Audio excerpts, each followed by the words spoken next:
À Châteauvillain aussi, les ruelles sont chargées d'histoire. Bienvenue en Champagne-Ardenne, à 20 minutes de Chaumont, dans le village que vous avez placé en 17e position. Et surtout, ne cherchez rien de vilain ici, vous ne trouverez pas.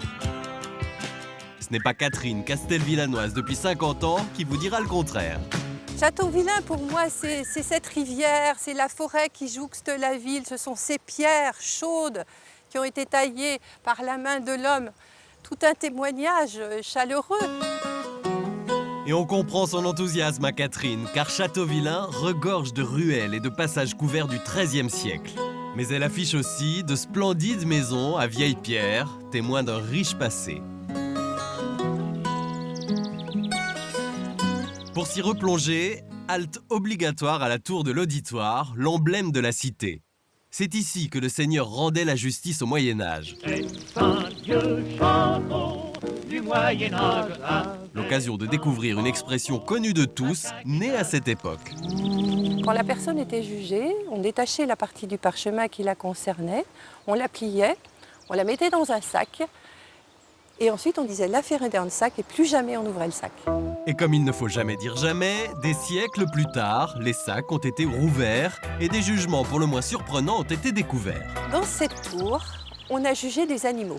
On a trouvé traces de jugements rendus à des porcs en particulier, parce que ces porcs s'étaient montrés criminels.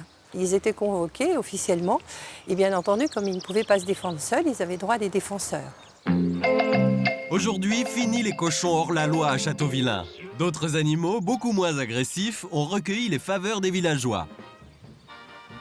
C'est avec Géraldine que Catherine nous emmène à la découverte de la fierté du village. Derrière cette majestueuse porte médiévale, 200 hectares de nature et pas moins d'une centaine de daims qui gambadent en liberté. Il arrive que les daims s'évadent aussi quand ils sont nombreux du parc et ils vont se balader dans les rues, ils vont manger un peu dans les pots de fleurs, on les croise dans les ruelles de Châteauvillain et ça aussi c'est étonnant. Là, tu vois pas là? Ah Oui. si, Regarde. Ah oui, oui. Pendant que Catherine et Géraldine guettent les daims, il en est un autre en plein cœur du village qui guette le visiteur. Cette sculpture, c'est Michel qui l'a réalisée.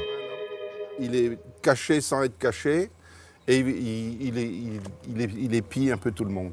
Tout le monde, et surtout le lavoir de Châteauvillain, lavoir unique en France s'il vous plaît. Et ici, on peut dire qu'on les chouchoutait les lavandières. Il est très particulier ce lavoir parce qu'il est composé d'un parquet flottant. Ici, on avait une manivelle et à l'aide de cette manivelle, les lavandières pouvaient régler la hauteur du parquet sur lequel elles lavaient. Le fait de pouvoir lever le parquet plutôt que les bras, ça facilitait beaucoup le travail des lavandières. Une prouesse pour l'époque digne du concours Lépine. Bon mais alors, ce parquet, il flotte ou pas? Parquet flottant. Il y aura du linge à laver, des hommes on pourra se moquer. Et il n'y a pas qu'au lavoir que flotte la bonne ambiance. Dans la cour de l'auditoire, l'heure est à la fête médiévale. Et oui, ici on aime revêtir le costume d'époque.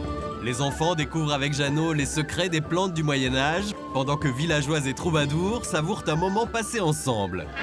Et quand on trinque, c'est forcément à la médiévale.